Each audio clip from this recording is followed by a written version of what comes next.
Assalamualaikum warahmatullahi wabarakatuh. Innal hamdalillah nahmaduhu wa nasta'inuhu wa nastaghfiruh wa na'udzu billahi min shururi anfusina wa min sayyiati a'malina. Man yahdihillahu fala mudilla lahu wa man yudlil fala hadiya lahu. Asyhadu an la ilaha illallah wahdahu la syarika lah wa asyhadu anna Muhammadan abduhu wa rasuluh. Qala Allah Ta'ala fi kitabihil karim, ya ayyuhalladzina amanu taqullaha haqqa tuqatih wa la tamutunna illa wa antum muslimun, amma ba'd. Alhamdulillah ayyuhal ikhwah, kembali kita bertemu setelah terpisah oleh pandemi. Dan alhamdulillah Allah memberikan kepada kita kemudahan kembali bisa bertemu pada kajian di Masjid Al-Ukhuwah ini. Kita lanjutkan kitab Mujmal Usul Aqidah Ahlussunnah wal Jamaah. Kita masuk poin ke-8 dari bab yang kedua.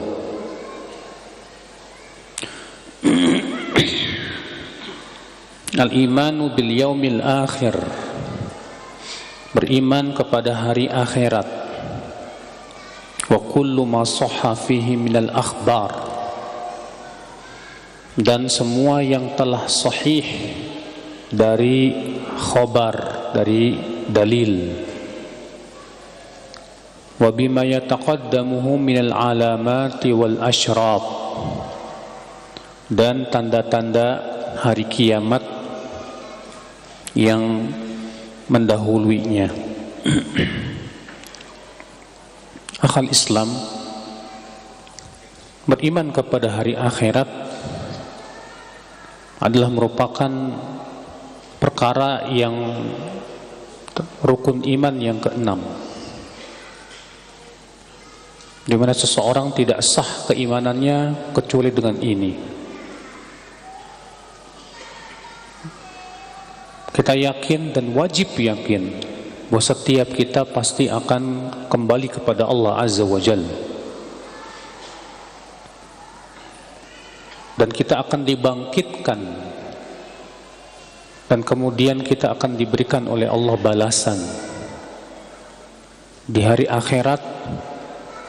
Yang ada adalah pembalasan dari Allah Azza wa Jalla. Orang yang beriman, beramal solih, diberikan oleh Allah balasan surga. Orang yang berbuat maksiat, keburukan, Allah berikan kepada mereka balasan neraka. Dan hari itu adalah hari keadilan. Kewajiban kita ya akhal Islam, berusaha untuk memperkuat keimanan kita kepada hari akhirat ini. Karena banyak di antara kita ketika ditanya, kamu beriman kepada hari akhirat? Jawab, beriman. Tapi aneh, keimanan dia kepada hari akhirat tidak menjadikan dia menjauhi maksiat. Keimanan kepada hari akhirat tidak menjadikan kita semangat di dalam beramal saleh. Padahal kita yakin akan ada surga, ada neraka. Subhanallah akhal Islam, ma'azani Allah wa iyyakum. Oleh karena itu ya akhi, beriman kepada Allah dan hari akhirat adalah merupakan sumber kekuatan. Kekuatan untuk apa?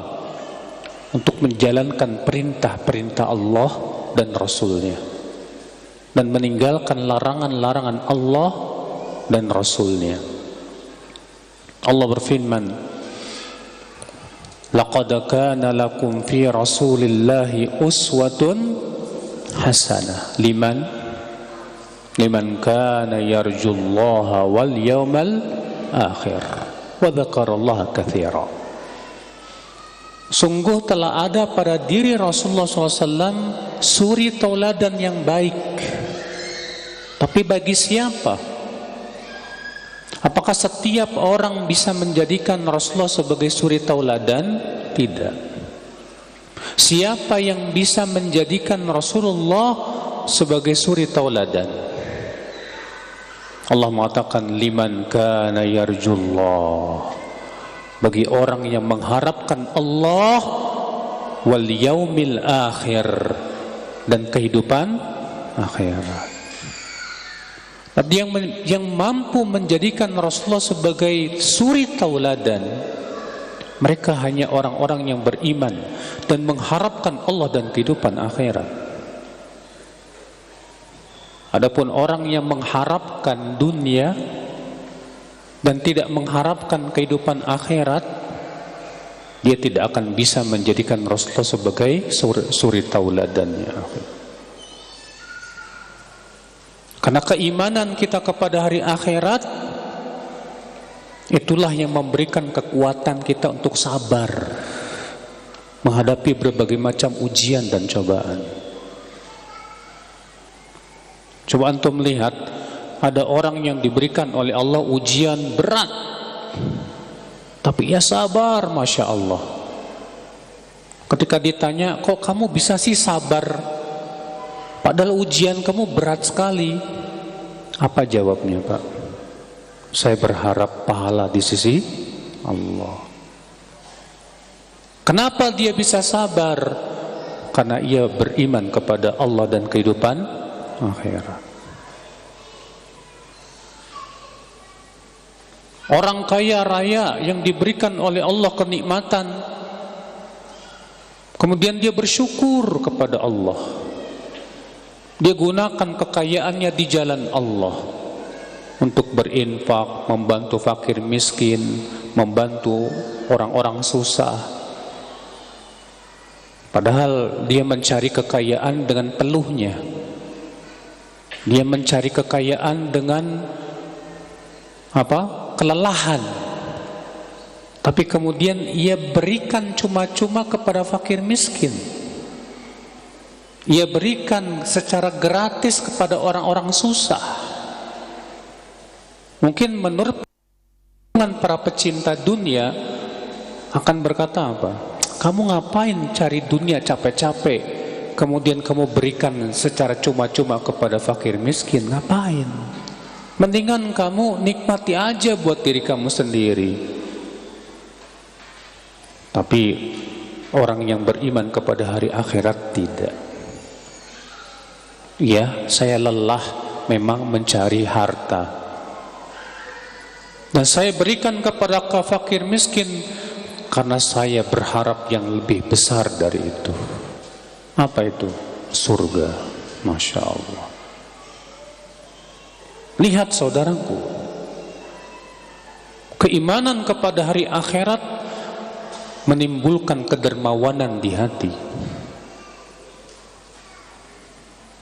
Keimanan kepada hari akhirat, akhwal Islam, azani Allah wa iyyakum, menimbulkan jiwa-jiwa yang takut kepada Allah Subhanahu wa ta'ala. Walaupun dia sendiri, walaupun tidak ada orang yang melihat, dia tidak berani untuk memaksiati Allah Azza wa Jalla. Saudaraku seiman, azani Allah wa iyyakum, silakan bandingkan antara orang yang beriman kepada Allah dan kehidupan akhirat dengan orang yang tidak beriman kepada Allah dan kehidupan akhirat. Anda akan dapatkan orang yang tidak beriman kepada Allah dan kehidupan akhirat tidak peduli maksiat ia lakukan, kezoliman ia lakukan, keburukan ia lakukan, karena ia tidak yakin ia akan kembali kepada Allah. Dia tidak yakin akan adanya akan adanya hari pembalasan, ya akhwal Islam. Nah, akhwal Islam, azani Allah wa iyyakum, penting sekali kita beriman kepada Allah dan kehidupan akhirat, ya akhi. Lalu bagaimana beriman kepada Allah dan kehidupan akhirat? Di sini beliau menjelaskan dan mengimani semua dalil-dalil yang sahih tentang apa saja yang terjadi pada hari kiamat. Demikian pula tanda-tanda hari kiamat. Berarti beriman kepada hari akhirat pembahasannya cukup panjang ini, Pak. Sekarang yang akan kita bahas yaitu membahas tentang tanda-tanda hari kiamat. Ya akhi, Rasulullah SAW mengabarkan akan tanda-tanda hari kiamat. Dan ternyata yang Rasulullah kabarkan semua terjadi. Dan tanda hari kiamat ini sebagai apa? Sebagai bukti yang sangat kuat akan adanya hari akhirat, ya akhwal Islam. Tanda hari kiamat, akhi, ada dua macam, sebagaimana antum ketahui. Yang pertama, tanda hari kiamat kecil. Asyratus sa'ah as-sughra. Yang kedua, tanda hari kiamat yang besar. Asyratus sa'ah al-kubra.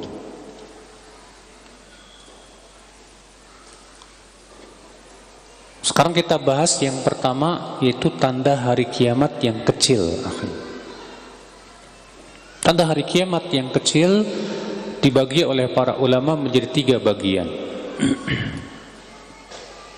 Bagian yang pertama, tanda hari kiamat yang telah terjadi dan tidak akan lagi terjadi.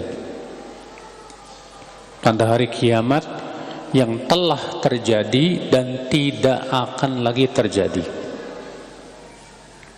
Contohnya apa, Pak? Rasulullah SAW bersabda, "U'dud sittan baina yaday sa'ah." Hitung 6 perkara sebelum hari kiamat. Yang pertama, kata Rasulullah, mauti, kematianku. Jadi tanda hari kiamat kecil yang pertama adalah wafatnya Rasulullah sallallahu alaihi wasallam. Sudah terjadi. Yang kedua, Fathu Baitul Maqdis, yaitu dikuasainya Baitul Maqdis. Dan itu terjadi di zaman siapa? Di zaman siapa?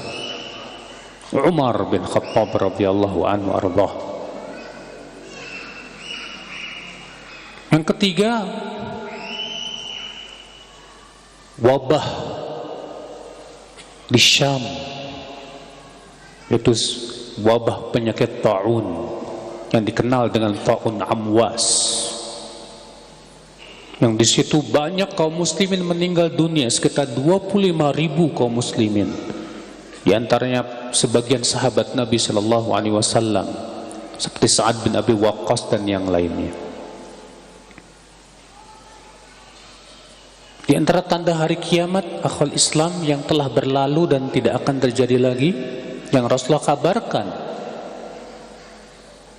di antaranya yaitu munculnya api dari negeri Hijaz.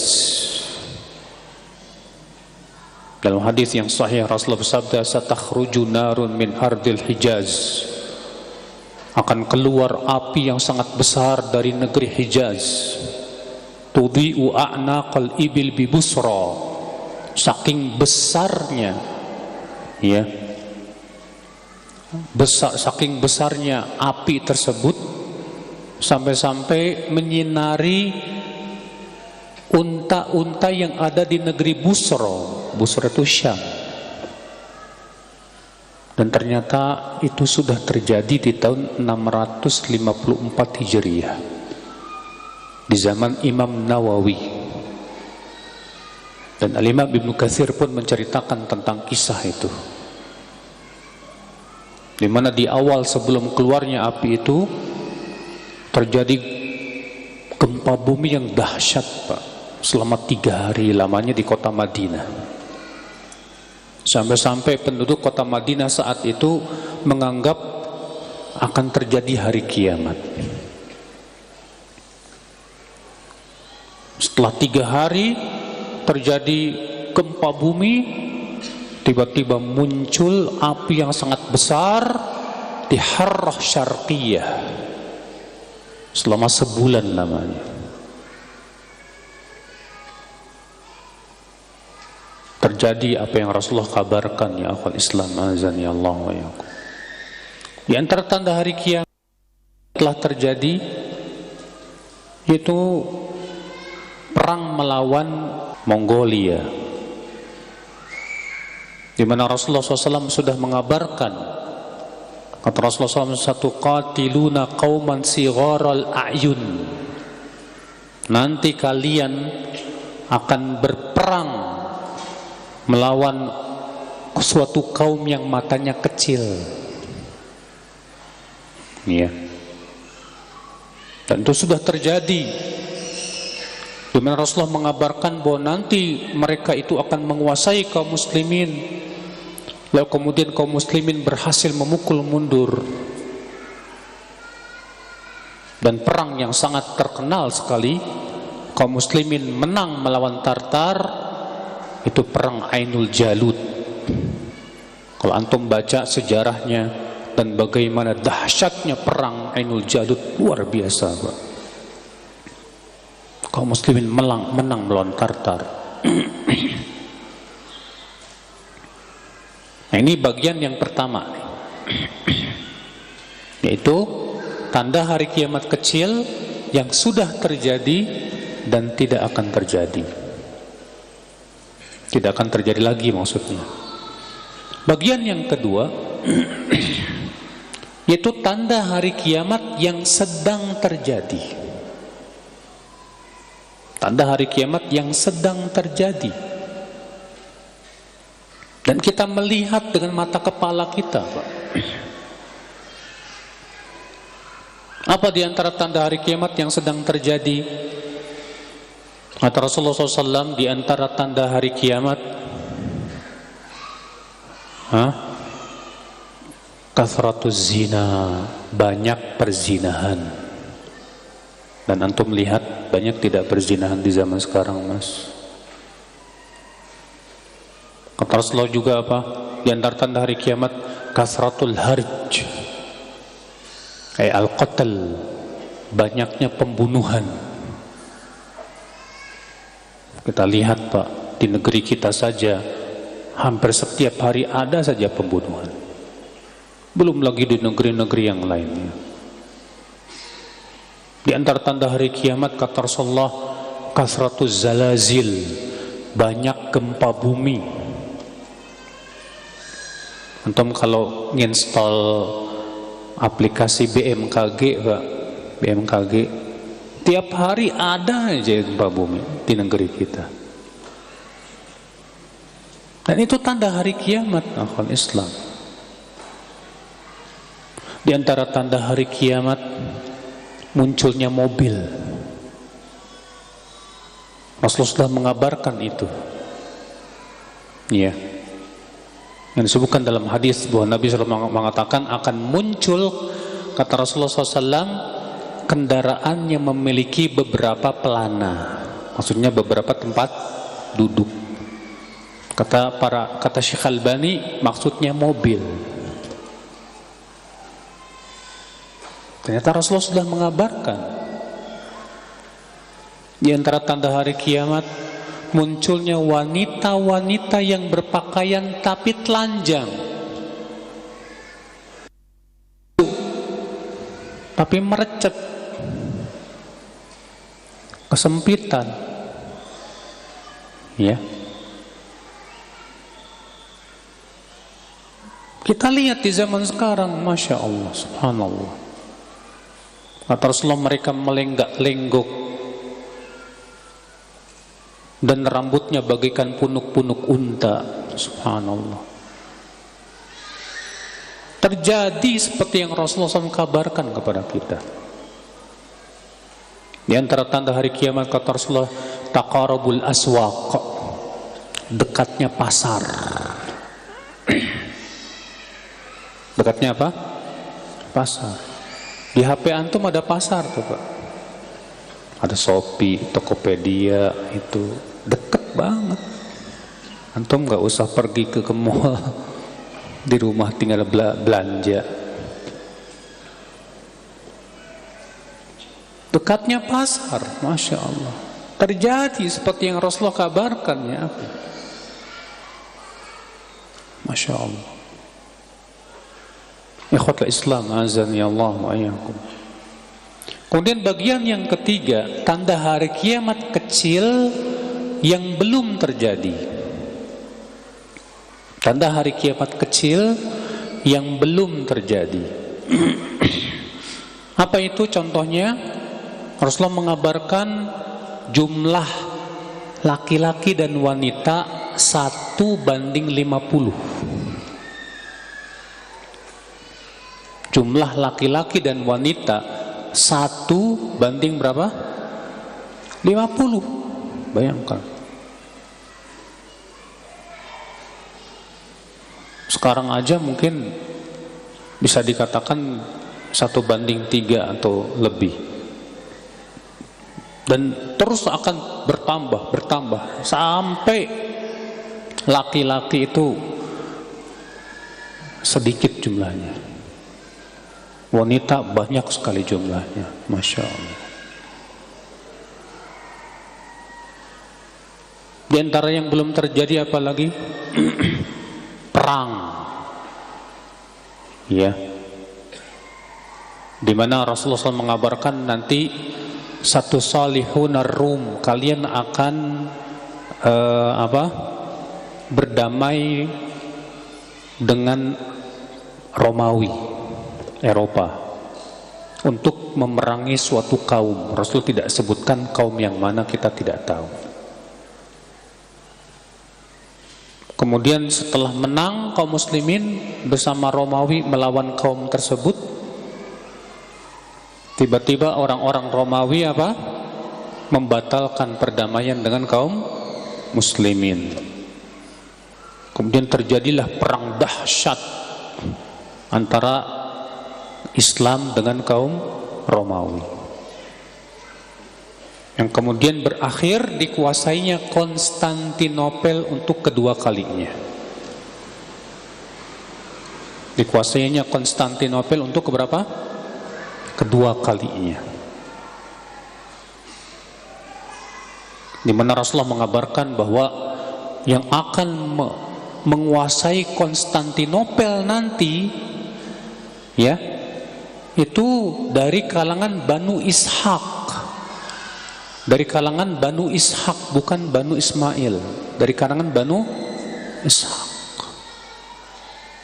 Sehingga kata para ulama ini memberikan kepada kita kabar gembira bahwa nanti orang-orang barat akan masuk Islam. Dan benar kita lihat bagaimana Islam sangat pesat sekali di Amerika, di Eropa, dan yang lainnya. Dan mereka nanti kelak yang akan menguasai Konstantinopel tanpa senjata, kata Rasulullah SAW, tapi dengan takbir. Dengan apa? Dengan takbir. Di antara tanda hari kiamat yang kecil yang belum terjadi, kharabul Madinah. Madinah akan kosong, nggak ada penduduknya, Pak. Kota Madinah akan apa? Kosong, tidak ada penduduknya. Kenapa Madinah kosong? Karena saat itu akhal Islam, ya, negara Islam terakhir adanya di Syam bersama Imam Mahdi. Dan di sana harta melimpah ruah. Maka orang-orang pergi meninggalkan kota Madinah untuk pergi kemana? Ke Syam. Kosonglah kota Madinah. Makanya kata Rasulullah SAW, apabila Madinah telah kosong, akan terjadilah peperangan terhadap Rum. Dan apabila terjadi perang bersama Rum, setelah itu keluar Dajjal. Keluar apa? Dajjal. Dan Rasulullah mengabarkan, sebelum keluar Dajjal akan ada 3 tahun yang sangat paceklik. Kata Rasulullah SAW, ya, akan ada 3 tahun yang sangat kering baina yaday Dajjal, sebelum datangnya Dajjal. Di mana tahun pertama Allah menahan setengah air hujan. Tahun yang kedua Allah menahan 2/3 air hujan. Dan tahun yang ketiga Allah menahan hujan sama sekali. Dan saat itu tidak ada makanan. Dan makanan kaum mukminin kata Rasulullah saat itu apa? Subhanallah, alhamdulillah, la ilaha illallah, Allahu akbar. Masya Allah. Jadi nanti sebelum Dajjal tuh Pak, zikir tuh jadi makanan buat orang yang beriman, Pak. Iya. Ikhwatal Islam, azani Allah wa iyyakum. Itu Rasulullah sudah kabarkan, Pak. Tapi belum terjadi, dan pasti terjadi. Pasti terjadi. Nah, ini diantara tanda hari kiamat kecil yang belum apa? Terjadi. Nah, sekarang kita masuk kepada tanda hari kiamat besar. Tanda hari kiamat apa? Besar. Itu ditandai dengan Imam Mahdi. Imam Mahdi. Dan disebutkan dalam sebagian riwayat bahwa Imam Mahdi namanya Muhammad bin Abdillah.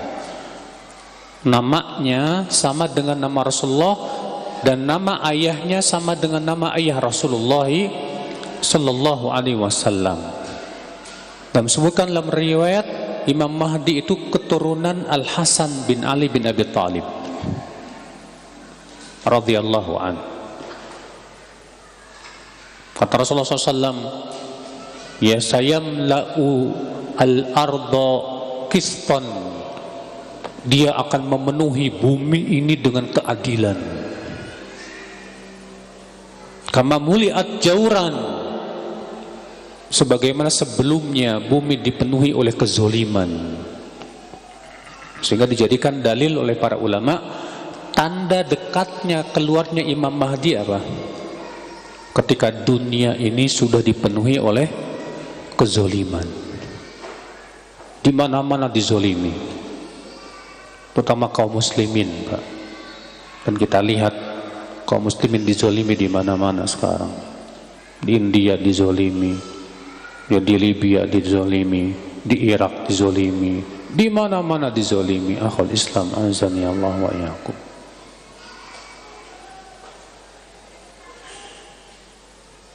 Akhul Islam. Kemudian akhi, Dajjal akan keluar. Ketahuilah saudaraku, Dajjal ini makhluk yang Allah ciptakan. Di mana Dajjal ini fitnahnya dahsyat sekali, Pak. Yang disebutkan bahwa Dajjal bisa menyuruh awan hujan. Bisa menyuruh tanah yang kering untuk subur. Bisa menyuruh orang yang mati hidup. Makanya kan perkataan seorang dai di zaman sekarang yang mengatakan orang yang menyembah Nabi Isa itu wajar. Karena Nabi Isa itu katanya punya sifat-sifat Tuhan, bisa menghidupkan yang mati, Sehingga atas dasar itu dia mengatakan gak masalah menyembah Nabi Isa. Wah, saya yakin kalau Dajjal keluar, dia bakalan jadi pengikut Dajjal, Mas. Kenapa? Karena Dajjal bisa nyuruh awan hujan-hujan, bisa membangkitkan orang yang hidup, bisa menyuruh tanah yang kering hidup lagi. Itu kan sifat Tuhan. La haula wala quwata illa billah. Maka yang selamat dari Dajjal, nanti kita akan sebutkan siapa yang selamat dari Dajjal. Namun saya akan sebutkan dulu kapan Dajjal muncul. Ketahuilah ya akhi, di zaman Nabi ada sahabat yang pernah ketemu Dajjal. Siapa namanya? Tamim bin Aus Ad-Dari, Abu Ruqayyah. Sebagaimana Imam Muslim meriwayatkan dalam sahihnya, di mana Abu Ruqayyah Tamim bin Aus Ad-Dari datang ke kota Madinah, lalu menyatakan keislamannya di hadapan Rasulullah sallallahu alaihi wasallam, dan ia membawakan sebuah cerita yang luar biasa. Ketika Rasulullah mendengarkan cerita Tamim, setelah selesai sholat, Rasulullah bersabda, makanakum, diamlah kalian di tempat-tempat kalian. Haddatsani Tamim, Tamim bin Aus bercerita kepadaku tadi, kata Rasulullah SAW, bahwasanya ia bersama beberapa temannya berlayar di lautan. Lalu kemudian tertimpa ombak besar, terombang-ambing selama 3 hari lamanya. Lalu terdampar di sebuah pulau. Kemudian Tamim dan teman-temannya bertemu dengan makhluk yang dipenuhi oleh bulu, sampai-sampai tidak diketahui mana depan mana belakang. Lalu Tamim bertanya kepada makhluk ini, man anti, kamu siapa? Kata dia, ana jassasah, aku jassasah. Siapa jassasah? Kata dia, ai qaum asri'u bid-dir, hai kaum, segera pergi kamu ke rumah sana itu. Di sana ada orang yang ingin sekali bertemu dengan kalian.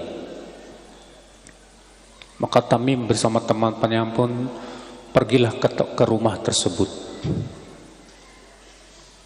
Kata Tamim, lalu aku melihat seorang laki-laki yang diikat, ya, tangan dan kakinya dengan rantai-rantai besi. Dan belum pernah aku melihat ada orang yang sebesar itu. Lalu kemudian Tamim berkata, man anta, siapa kamu? Maka orang yang diikat ini Pak berkata, akhbirni man antum, kabarkan dahulu kepadaku siapa kalian. Kata Tamim, nahnu qaumum minal Arab, kami dari Arab. Lalu Dajjal bertanya kepada Tamim ini, ma fa'ala Muhammadun, apa yang dilakukan oleh Muhammad? Kata Tamim, ia telah diutus dan telah menguasai kota Madinah dan kabilah-kabilah yang ada di sekitar kota Madinah. Apa kata Dajjal? Amma law annahum ittaba'uhu lakana khairan lahum. Mereka mengikuti Muhammad itu lebih baik buat mereka. Ini ngomong Dajjal, Bapak. Kemudian Dajjal berkata kepada Tamim, tolong kabarkan kepadaku tentang pohon kurma yang ada di Baisan. Apakah masih berbuah? Kata Tamim, masih banyak. Kelak pohon kurma di sana tidak akan berbuah. Tolong kabarkan kepadaku tentang mata air yang bernama Zughar. Apakah masih ada airnya? Kata Tamim, banyak. Kata Dajjal, kelak mata air itu akan kering. Kabarkan kepadaku tentang danau Tabariyah, itu Tiberias yang ada di Israel. Apakah masih ada airnya? Banyak, kata Tamim. Kelak danau itu akan kering. Dan sungguh, kata Dajjal, kalau pohon kurma yang ada di Baisan tidak lagi berbuah, mata air Zugor sudah mengering, danau Tiberias sudah kering, saat itu aku akan keluar. Fa inni ana Dajjal, sesungguhnya akulah Dajjal, kata orang itu. Lalu kemudian Tamim pun mendengar itu, pergilah, pulanglah ke Jazirah Arab dan langsung menuju kota Madinah dan menyatakan keislamannya kepada Rasulullah sallallahu alaihi wasallam. Tapi Tamim dijadikan oleh Allah lupa di mana tempatnya. Antum kalau cari pakai Google Map juga nggak ketemu. Jangankan Dajjal, Ya'juj dan Ma'juj yang sangat banyak begitu aja, Pak. Ya, susah dicarinya di mana itu. Padahal jumlahnya luar biasa banyak sekali. Hanya Allah yang Maha tahu.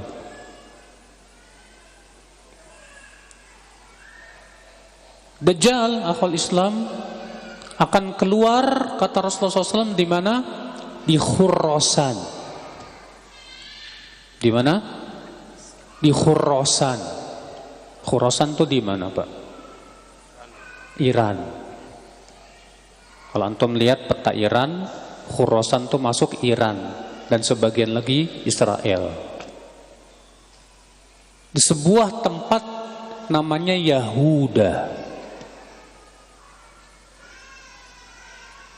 di mana Dajjal akan keluar bersama 70.000 pasukan Yahudi.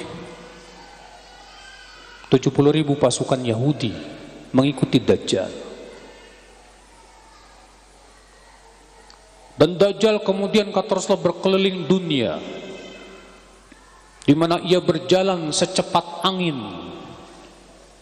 Tidak ada satupun tempat kecuali didatangi oleh Dajjal. Siapapun kaum yang tidak beriman kepada Dajjal, maka Dajjal menyuruh tanahnya untuk kering, menjadi kering kerontang. Siapapun yang beriman kepada Dajjal, maka Dajjal menyuruh awan untuk turun hujan sehingga subur. Ngeri loh, Pak, zaman itu. Bayangkan, fitnah Dajjal dahsyat banget. Kita di zaman sekarang banyak orang sama kuburan aja terfitnah, sama kuburan, Pak. Gimana sama Dajjal nanti? La ilaha illallah. Dahsyat sekali, akhi. Dan Dajjal, akhwal Islam, azani Allah wa iyyakum, siapa yang akan menjadi pengikutnya, kata Rasulullah dalam hadis-hadis yang sahih. Yang pertama, wanita. Pengikut Dajjal wanita-wanita cantik rupawan. Wah, Masya Allah. Ini godaan banget buat para pemuda-pemuda, Pak. Ternyata pengikut Dajjal cewek-cewek cantik, Mas. Ya.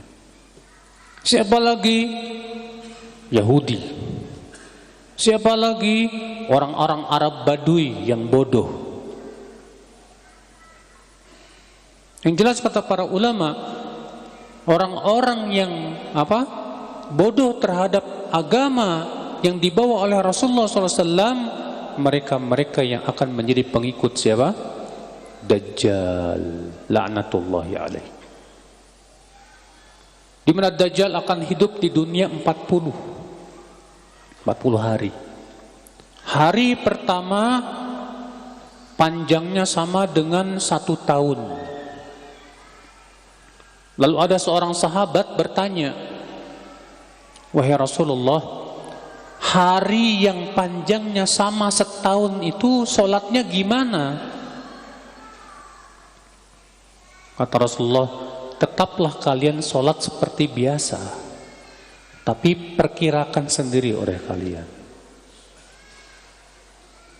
Ini ya. Jadi satu hari yang sangat panjang itu tetap kita sholatnya seperti biasa. Hari kedua sama dengan sebulan. Hari ketiga sama dengan seminggu. Hari selanjutnya sama dengan hari-hari biasa. Dan saat itu ya akhwat Islam, kaum muslimin bersembunyi akhi. Kaum muslimin bersembunyi di mana? Di Bukit Tur, di kota Madinah, di kota Makkah. Ini 3 tempat yang tidak bisa dimasuki Dajjal.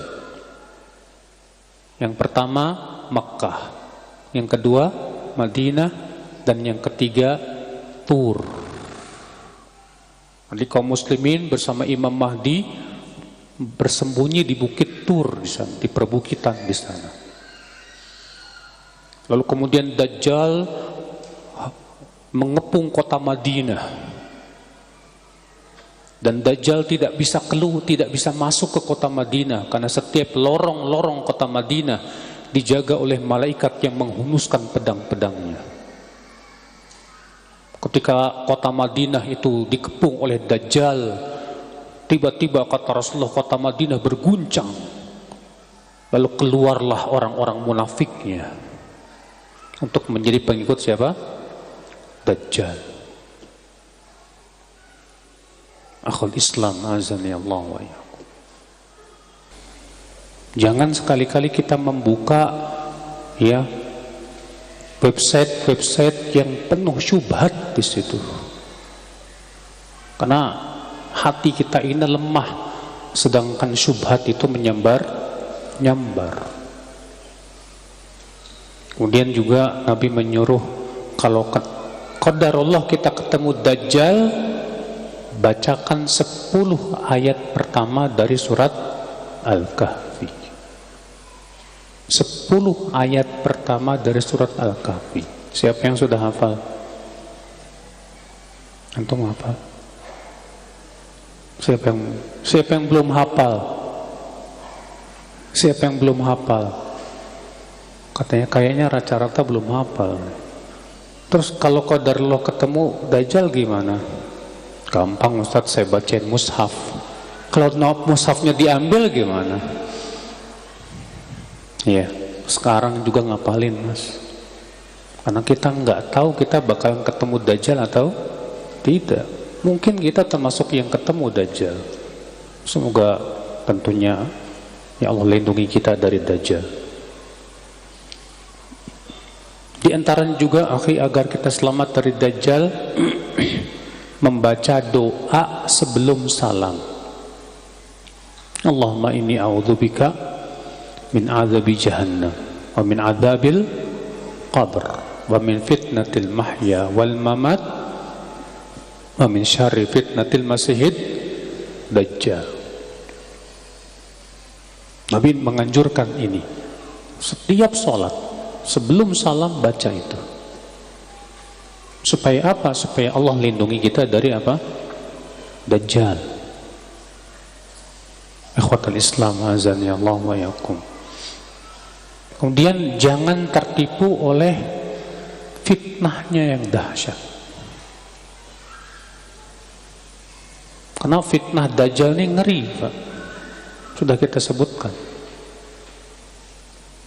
Iya. Pertama, setiap muslim bisa melihat Dajjal.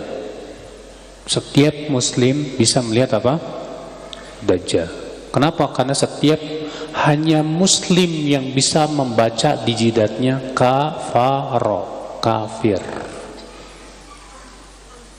Hanya muslim saja. Non muslim nggak bisa. Ya. Dajjal membawa api dan gunung roti. Dimana disebutkan dalam hadis bahwa apinya Dajjal tuh hakikatnya adalah air yang sejuk.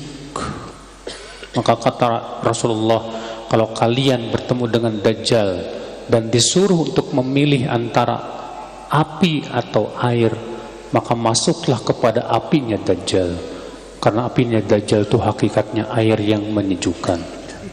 Kenapa? Karena Dajjal itu kan penyihir. Dia bisa memperlihatkan air yang sangat sejuk sebagaikan apa? Api. Kemudian kenali ciri-ciri Dajjal. Kata Rasulullah SAW, inna Dajjal a'warul a'yun. Dajjal itu matanya pecak sebelah, dimana mata kanannya itu kata Rasulullah nyembul seperti buah anggur. Wa inna rabbakum laisa bi'a'war, sedangkan Tuhanmu tidak pecak sebelah. Walaupun Dajjal diberikan oleh Allah kemampuan-kemampuan yang dahsyat itu, jangan terfitnah. Berarti itu menunjukkan, akhi, hanya orang-orang yang berjiwa tauhid saja insya Allah yang selamat. Adapun orang yang hatinya dipenuhi dengan syirik, mengagungkan selain Allah, ini mengerikan, bisa menjadi pengikut Dajjal. Semoga Allah selamatkan kita dari Dajjal, amin ya rabbal alamin. Billahi taufik. Assalamualaikum warahmatullahi wabarakatuh.